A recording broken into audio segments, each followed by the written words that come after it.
Pues tiene, hermano, Lucas 23:34 dice: y Jesús decía, Padre, perdónalos, porque no saben lo que hacen.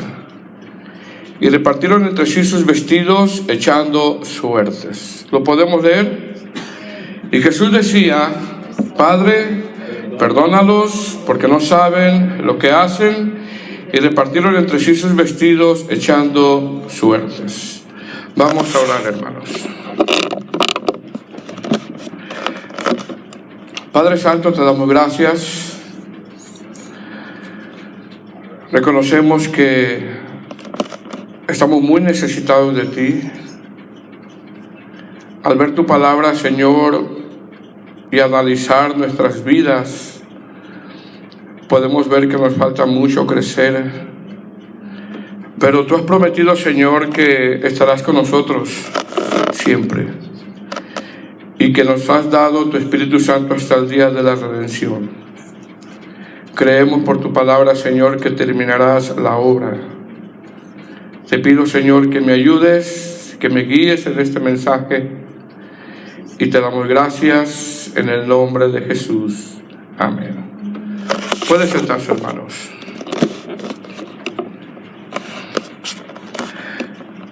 Quisiera hacer la última recomendación antes de empezar. Es tratar de que no haya mucho tráfico y de que se ponga atención. Amén, jovencitos. Amén. Bueno, este tema, hermano, como título es El último gran sermón. El último gran sermón. En Lucas, el texto con el que comenzamos, capítulo 23, versículo 34. Luego en Lucas, capítulo 23, versículo 43. Luego en Juan, capítulo 19, verso 26. Luego en Mateo, capítulo 27, versículo 46. Luego en Juan, capítulo 19, versículo 28. En Juan, capítulo 19, versículo 20. Y en Lucas 26, 46. En estos textos, algunos comentaristas le llaman las últimas 7 palabras del Señor Jesús. Así le llaman. ¿Cuáles son? Número 1, Padre, perdónalos porque no saben lo que hacen.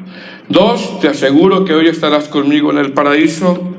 3, mujer, he ahí tienes tu hijo, ahí tienes a tu madre.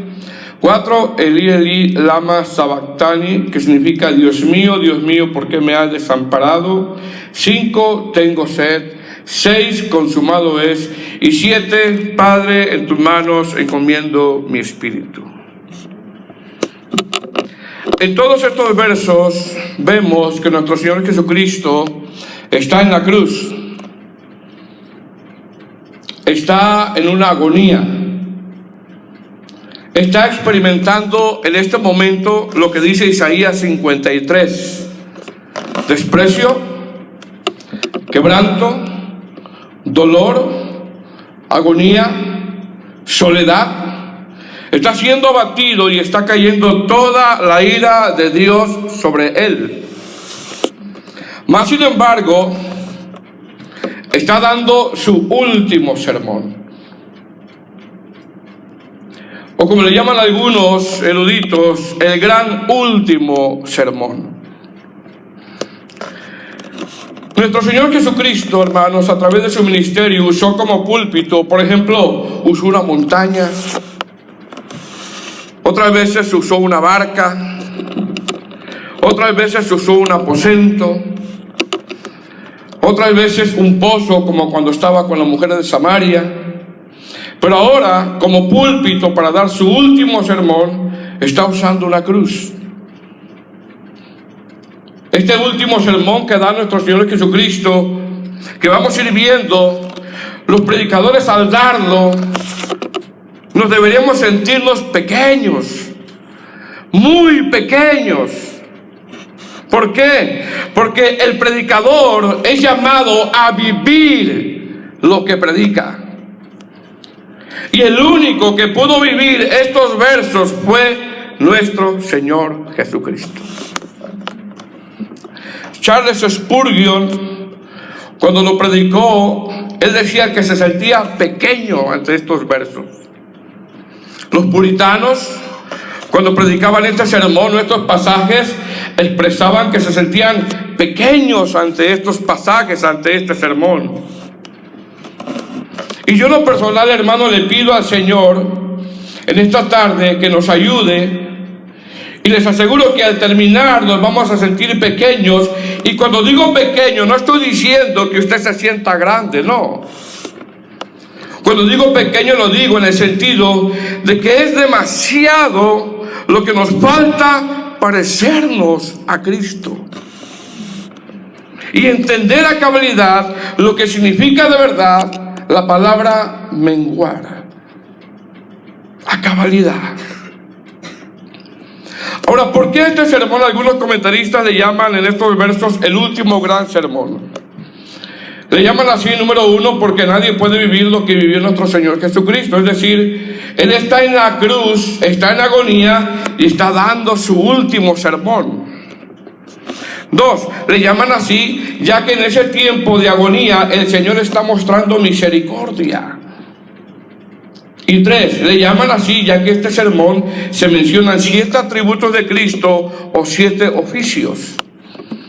Es decir, este sermón tiene una belleza muy grande, tanto que Spurgeon decía que estos textos son como un diamante. Es algo muy valioso. ¿Cómo podemos nosotros desarrollar estos versos que vamos a ver? Número uno, vamos a ver el contexto de cada palabra que él dijo, de cada texto. Número dos, vamos a hacer una pequeña exégesis o una explicación de cada palabra. Y número tres, vamos a sacar una aplicación, una lección para nosotros. Número uno, Lucas 23, 34. ¿Estamos ahí? Número uno, el perdón. ¿Cuál, hermanos? El perdón. Y Jesús decía: Padre, perdónalos porque no saben lo que hacen. Y repartieron entre sí sus vestidos, echando suertes. Ahora, hermano, ¿cuál es el contexto de este verso? Bueno, para comprender esta frase de Padre, perdónalos porque no saben lo que hacen, tendremos que ver las últimas 24 horas de lo que Él ha experimentado, de lo que ha vivido el Señor Jesús. Pregunta: ¿qué ha pasado en las últimas 24 horas en la vida de nuestro Señor Jesucristo? En las últimas 24 horas ha experimentado la maldad del ser humano en su máxima expresión. En las últimas 24 horas ha experimentado traición. En las últimas 24 horas ha experimentado el ser vendido por un esclavo, del precio de un esclavo.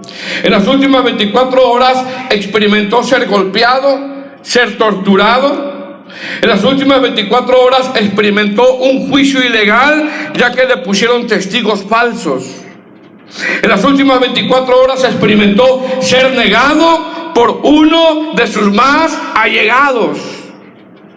En las últimas 24 horas fue abandonado para orar cuando más necesitaba que lo apoyaran en oración.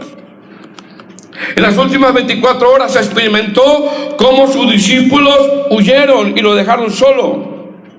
En las últimas 24 horas vio cómo alguien se lavó las manos. En las últimas 24 horas experimentó escarnio, burla. En las últimas 24 horas experimentó dolor de cómo le arrancaban la barba con las manos. Es decir, bajo estas circunstancias, cualquier ser humano debería estar lleno de rencor, de odio y de amargura. Pero Jesús no.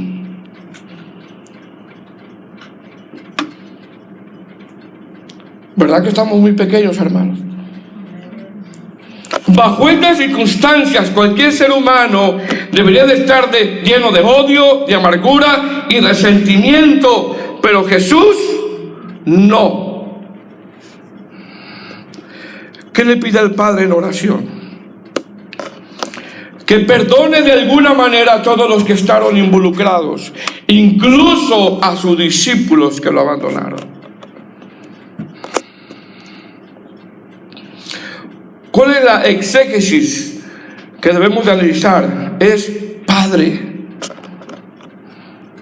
Es decir, en el momento más difícil de su vida, acude al Padre. ¿Y sabe qué, hermano?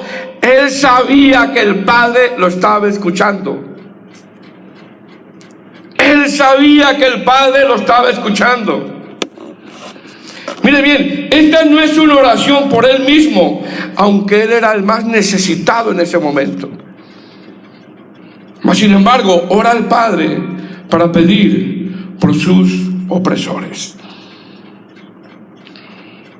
La expresión "no saben lo que hacen" no quiere decir que los opresores, los fariseos, los soldados eran inocentes. No quiere decir eso.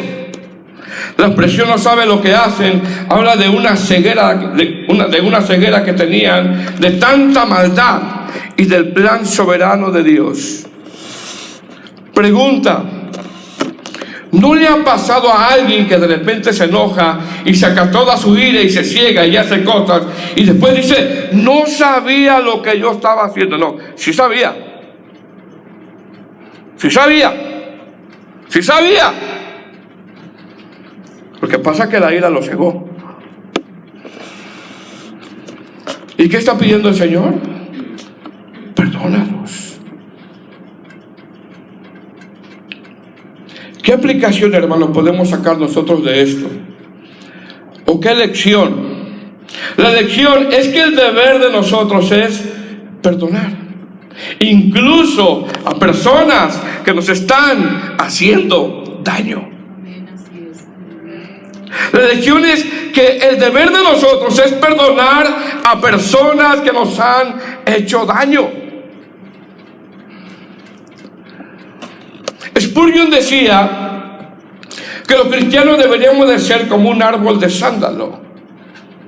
¿Por qué? Porque el árbol de sándalo, cuando lo están macheteando, y le están macheteando, y lo están macheteando, y lo están macheteando, o lo están talando, cada cortada que le dan despide un aroma muy agradable y suave. Y decía, así tienen que ser los cristianos. Pero muchas veces no pasa así. ¿Qué lección nos enseña esto? La lección es el perdón. La palabra del Señor nos llama a no ser vencidos con el mal, sino a vencer el bien con el mal.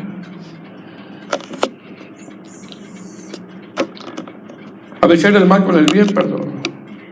Entonces, el deber del cristiano es perdonar.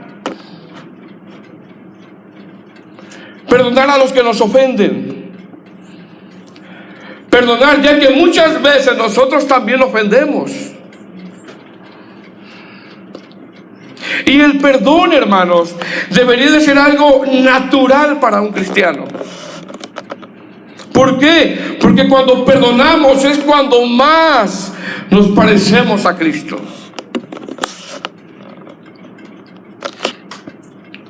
Mira lo que le voy a decir, hermano. A ti y a mí no nos han hecho tanto, ni una mínima, como a Cristo, como para que cerremos nuestro corazón y no perdonemos.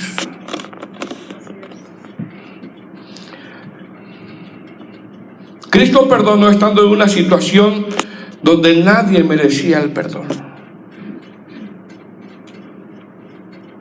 Lo abandonaron, lo injuriaron, lo golpearon. ¿Y qué dijo, hermanos? Perdónalos.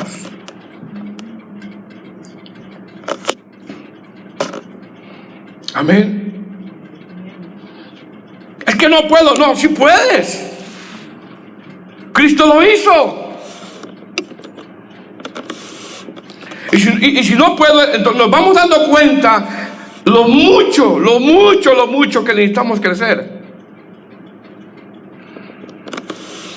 Porque es cuando más nos parecemos al Señor. Y el Señor, hermano, no nos da otro camino más que ese. ¿Cuántas veces debo de perdonar a mi hermano? Le preguntaron. ¿Qué dijo el Señor? Si, le dijo 7, no, sino te digo 70 veces 7. ¿Y sabe qué significa esa palabra, hermano? No es de que tú cuentes 1, 2, 3, 4, 5, 6. Ya va llegando a las 70. No. Significa siempre. 70 veces 7 es un hebraísmo que el Señor nos va a decir siempre.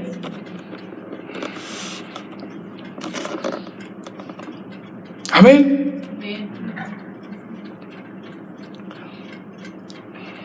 Número 2, en este último gran sermón el Señor nos da una palabra de salvación. Lucas 23, 43. ¿Vamos ahí?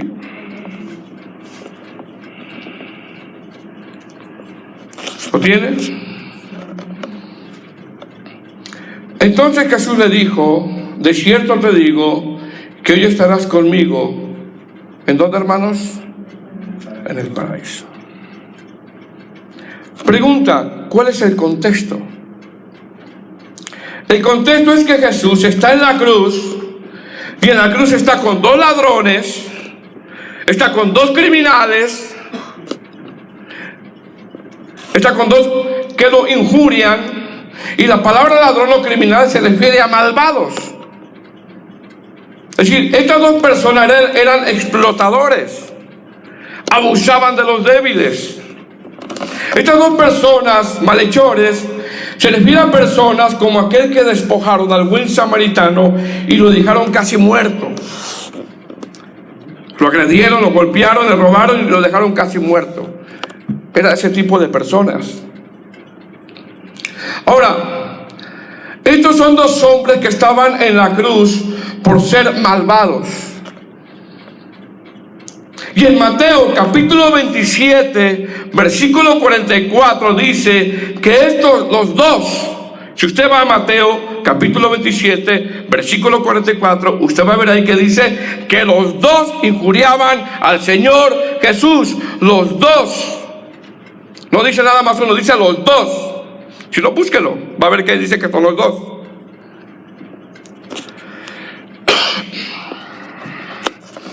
Es decir, dice Mateo 27, 44, se lo leo. Dice: los mismos le injuriaban también los ladrones, en plural, que estaban crucificados con él, los 2. ¿Qué vemos aquí? Vemos que los 2 lo injuriaban. Más sin embargo, uno de ellos, hermano, alcanzó la salvación. Fíjese qué tremendo. Pero la pregunta es: ¿cómo es que uno de ellos alcanzó la salvación? Porque aquí le está diciendo: de cierto te digo que hoy estarás conmigo. ¿Cómo pasó eso? Hermanos, ¿cuál fue la primera palabra del Señor Jesús en la cruz? ¿Cuál fue? Perdónalos. ¿Cuál fue, hermanos? Perdónalos. Algunos eruditos creen que cuando el Señor dijo: Padre, perdónalos, en ese momento pasó algo en el corazón de ese ladrón. En ese momento vino un cambio de corazón y seguramente este hombre sintió el perdón. Algo pasó cuando el Señor dijo: Padre, perdónalos. Porque como le dije anteriormente, en el otro evangelio dice que los 2 le injuriaban, y aquí se había arrepentido. ¿Qué pasó con este hombre? ¿Cómo vino ese cambio? Repito, algunos eruditos interpretan o creen que cuando el Señor Jesús dijo: Padre, perdónalos, en ese momento pasó algo en el corazón de este ladrón. Hermano, ¿qué lección sacamos de aquí? La lección que sacamos es que cuando nosotros perdonamos y otros nos ven perdonar, ven el carácter de Cristo en nosotros. Pregunta: ¿qué vio este ladrón? ¿Qué escuchó este ladrón? Vio que Cristo era alguien diferente. Este ladrón vio que Cristo pedía perdón por sus opresores. Y como ponen algunos eruditos, en ese momento algo sucedió en su corazón. Primero está unido con el otro ladrón atacando a Jesús, pero ahora lo vemos defendiendo a Jesús. ¿Qué le dice Lucas 23:40? Respondiendo el otro, le reprendió diciendo: ¿ni aún temes tú a Dios estando en la misma condenación?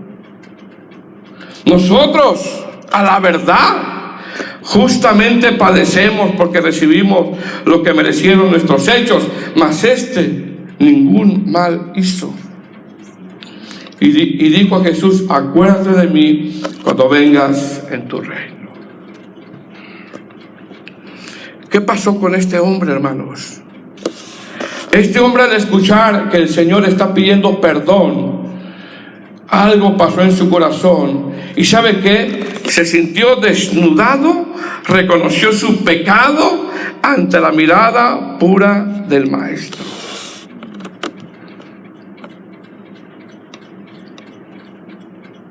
¿Qué le dijo el Señor? Desierto, que significa amén. Una promesa, algo seguro.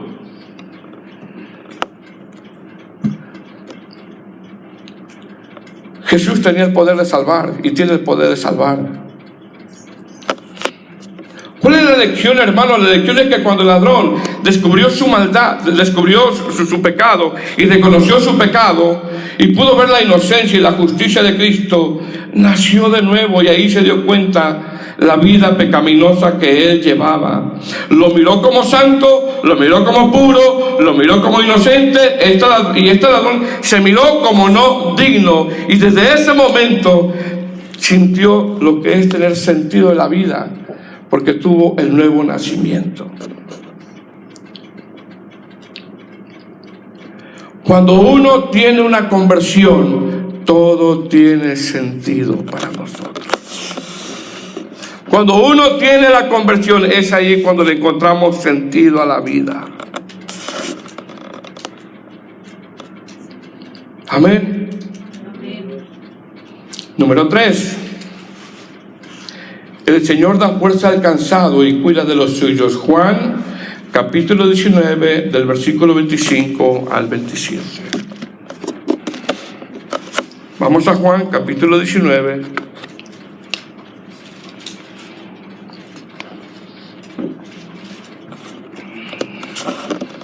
¿Lo tiene? Dice: estando junto a la cruz de Jesús su madre y la hermana de su madre, María su mujer, de Cleofas, y María Magdalena. Cuando vio a Jesús su madre y al discípulo a quien él amaba, que estaba presente, dijo a su madre: mujer. ¿Cómo le dijo, hermanos? Mujer. No le dijo madre, le dijo mujer. He ahí tu hijo. Verso 27. Después dijo al discípulo: he ahí tu madre. Y desde aquella hora el discípulo la recibió en su casa.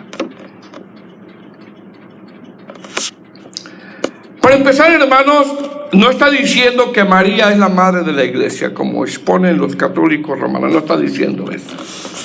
Amén. ¿Cuál es el contexto? El contexto es que en la cruz hay familiares del Señor, y entre ellos está María con mucho dolor. Seguramente María está llorando y está dando un gemido tras otro.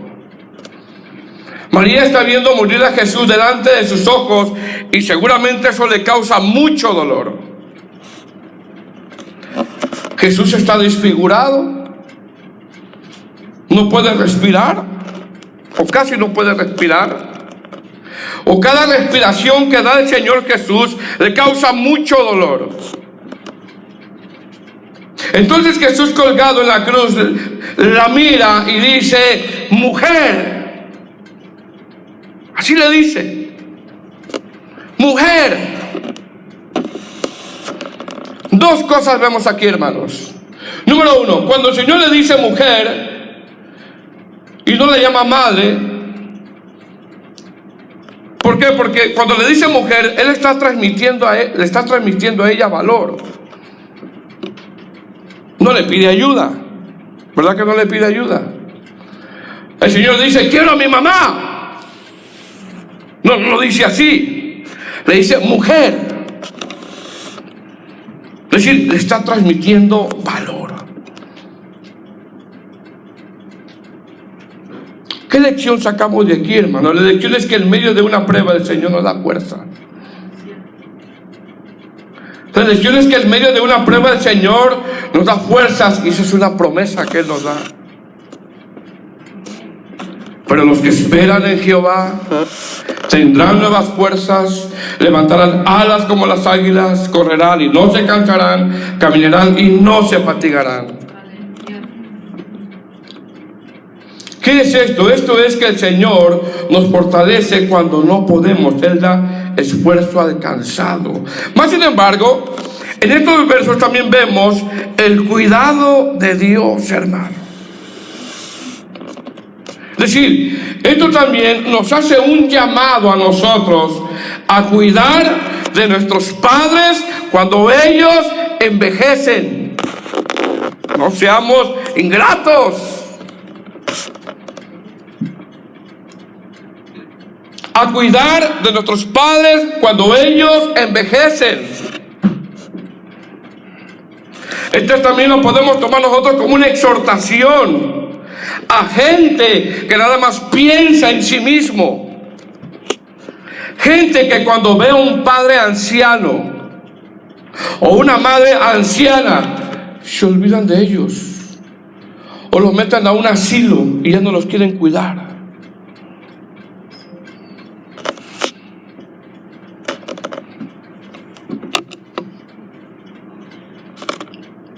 Mire bien, en el momento de más necesidad de su vida, el Señor pensaba en su madre.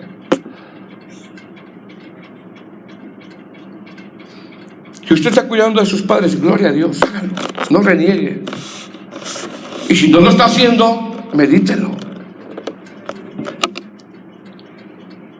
Medítelo.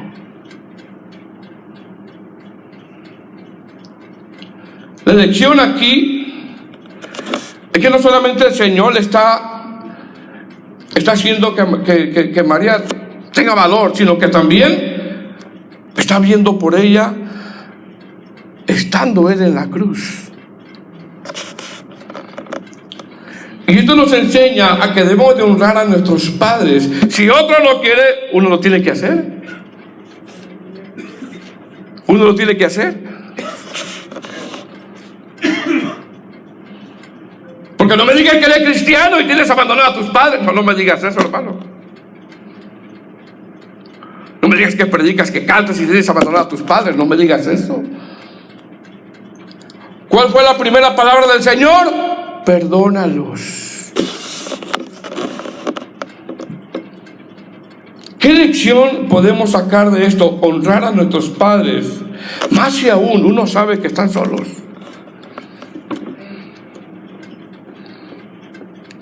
Jóvenes, honren a sus padres. Los padres a veces somos enfadosos. No somos fáciles también. Los padres a veces no somos fáciles. Somos enojones en ocasiones. A veces no son fáciles los padres. ¿Cierto o no, hermanos? Pero hónrenlos. Y más cuando son ancianos. Amén. Número 4. Una palabra de lamento. Mateo 27:45.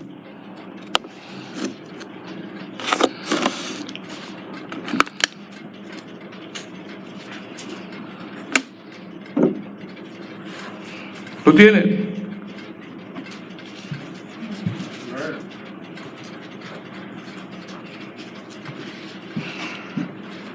Dice: y desde la hora sexta hubo tinieblas sobre toda la tierra hasta la hora novena. Son 3 horas. Cerca de la hora novena Jesús clamó a gran voz diciendo: pero clamó diciendo: Elí, Elí, lama sabactani. Algunos de los que estaban allí decían al oírlo: Elías llama a este. Charles Spurgeon llamó a esta palabra como la palabra más profunda de las 7 que él dijo, ya que está en medio como si estuviera custodiada. ¿Cuál es el contexto? El contexto es que desde la hora sexta hubo tinieblas sobre toda la tierra hasta la hora novena, que son 3 horas. 3 horas de tinieblas, imagínense. De 12 a las 3 de la tarde. Y usted sabe que a esa hora, de las 12 a las 3, es cuando el sol está en su máximo esplendor. ¿Qué hubo en la tierra? Tinieblas. Los primeros siglos, después de 100, 200 años de la iglesia, todavía se hablaba de ese suceso, de que eran tan densas las tinieblas que algunos historiadores llegaban a decir que se podían hasta tocar, sentir. ¿Qué estaba pasando en ese momento?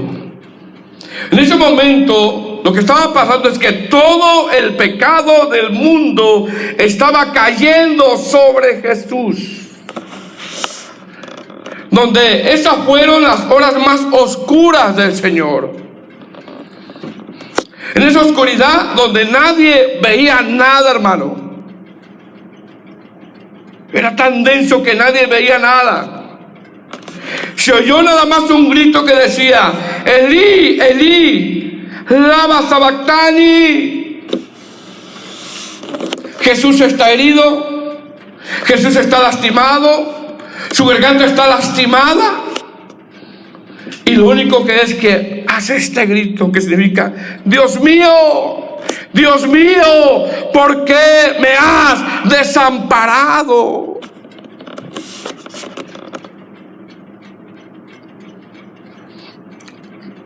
David en el Salmo 22 describe 1000 años antes los sufrimientos de alguien donde no se entendía qué tipo de ejecución era, ya que en ese tiempo la ejecución era por apedrear. Y David en el Salmo describe a un hombre con las manos horadadas, son los clavos, y no entendían cómo. En ese tiempo no existía esa ejecución, 1000 años antes.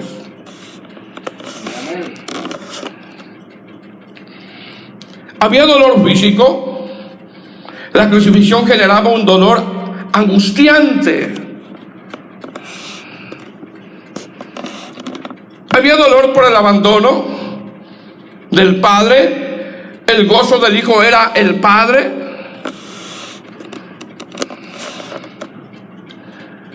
Pero ¿sabe cuál era el dolor más grande que él tuvo? El pecado. Cuando un cristiano se consagra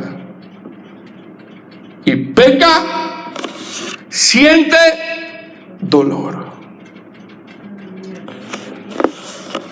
Cuando un cristiano se empieza a consagrar y peca, siente dolor. Ahora, imagínese al Señor Jesús sentir el dolor por el pecado. Dios mío, ¿por qué me has abandonado? Sintió dolor por el pecado. Toda la ira de Dios estaba cayendo sobre él. Y aún él había dicho: perdónalos, porque no saben lo que hacen.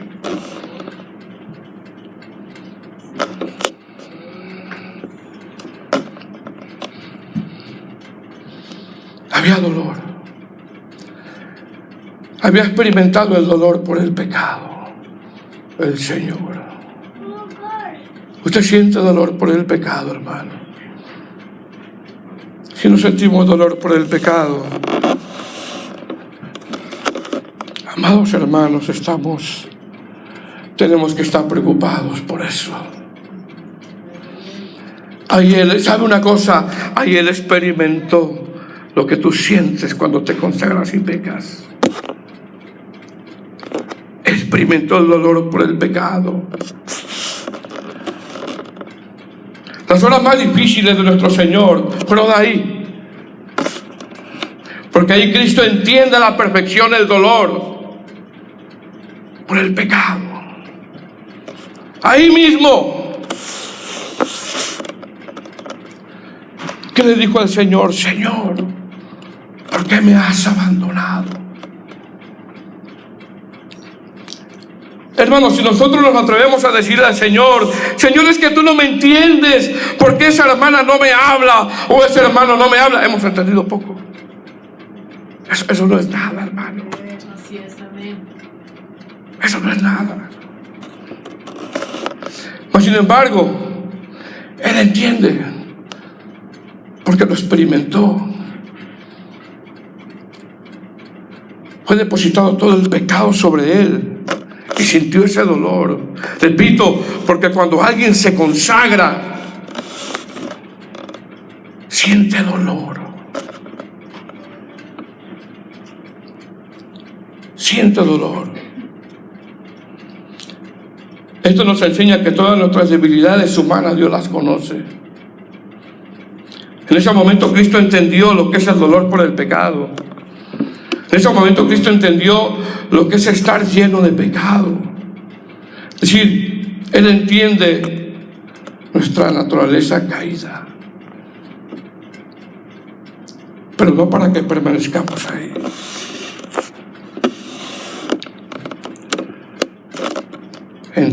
Ahí es cuando él entiende. Cuando te sientes solo, abandonado. Él lo pasó.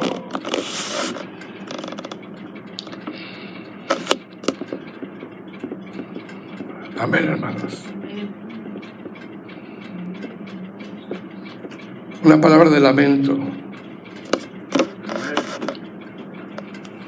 ¿Usted siente dolor por el pecado, hermano? No quiero que me responda. Número 5. Una palabra de necesidad. Juan 19:28.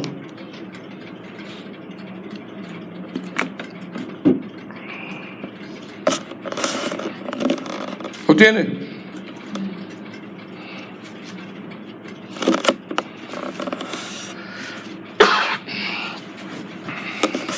Después de esto, sabiendo Jesús que ya todo estaba consumado,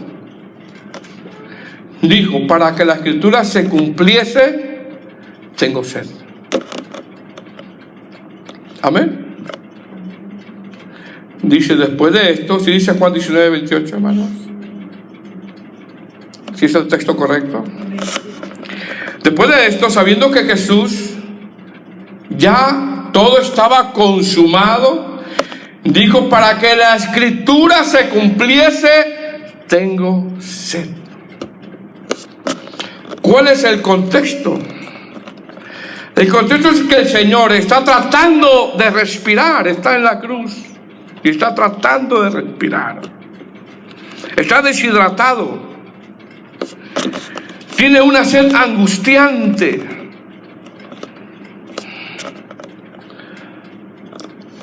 Se ha comprobado que cuando hay una sed extrema hay gente que se vuelve demente porque empieza a ver alucinaciones. Entonces el Señor está deshidratado, tiene una sed angustiante. La pérdida de sangre, el llevar una cruz pesada, el no tener fuerzas hizo que tuviera sed. Y cada vez que respira, se desgasta y se va debilitando más y más. Y dice el verso, para que se cumpliese la escritura, tengo sed. Dos cosas vemos aquí. Número 1, esto sucede para que se cumpla la escritura. Salmo 69:21. Dice, en mi sed me dieron a beber vinagre. Es decir, Cristo en ese momento de angustia, de dolor, de prueba, estaba pensando en la escritura. Hermano, qué lección tan grande nos da el Señor, que en el momento de prueba que tú estés viviendo, en el momento de angustia que tú estés viviendo, pienses ¿en quién? En la Escritura. Es la única que te va a dar consolación. En la Escritura. 2. Esto muestra una vez más la maldad de los seres humanos, ya que en ese momento esto que le daba no tendría nada que ayudarle, aunque lo tomó. El vinagre lo único que le causaría es más irritación en su garganta. Sin embargo, la lección que nos da aquí el Señor es que el momento difícil es: ve a la palabra. ¿No sabes qué hacer? Ve a la palabra. ¿No sabes qué decisión tomar? Ve a la palabra. ¿Te sientes angustiado? Ve a la palabra. Le voy a marcar a este hermano para decirle: no, ve a la palabra. Le voy a marcar a esta hermana: ve a la palabra. Y ve a la palabra. Aleluya. La palabra.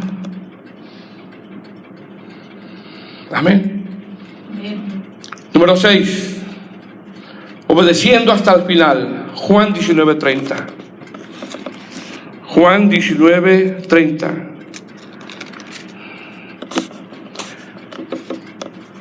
Cuando lo tenga me dice un amén. Cuando Jesús hubo tomado el vinagre, dijo, ¿qué dijo, hermanos? Consumado es. Y habiendo inclinado la cabeza, entregó su espíritu.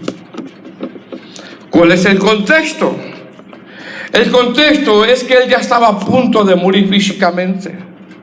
Pero antes de morir físicamente, dijo, tetelestai, que es consumado. Esta palabra, hermano, tetelestai, se usaba para poner paz entre dos partes.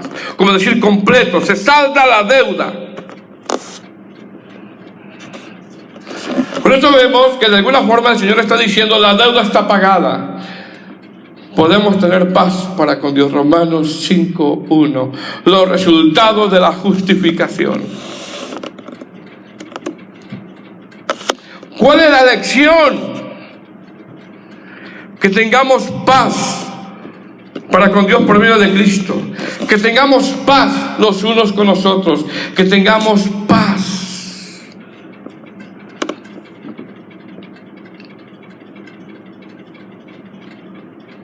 Obra terminada. Y a veces se nos hace difícil tener paz. ¿Verdad que como decía Spurgeon, me siento chiquito con este sermón? Y la última palabra, Lucas 23:46, es confianza. Lucas 23:46, ya para terminar.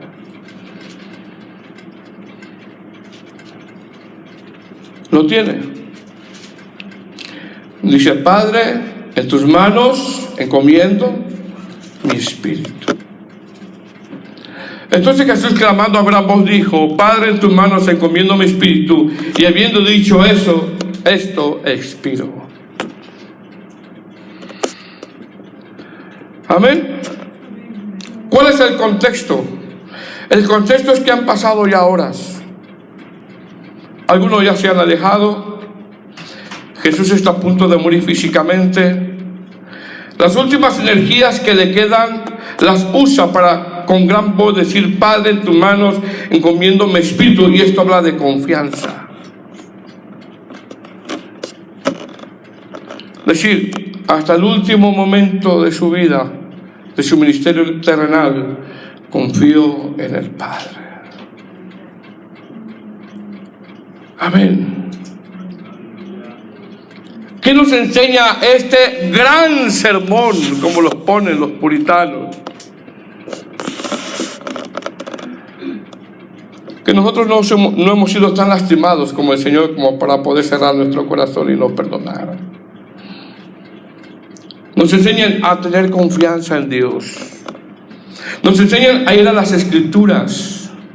Nos enseñan a honrar a nuestros padres. Y nos enseñan a obedecer al Señor hasta el final. Nos sentimos muy pequeños con este sermón del Señor. El Señor usó muchos púlpitos, usó una barca, usó un monte, y ahora en su último gran sermón usó una cruz. ¿Se puede poner de pie?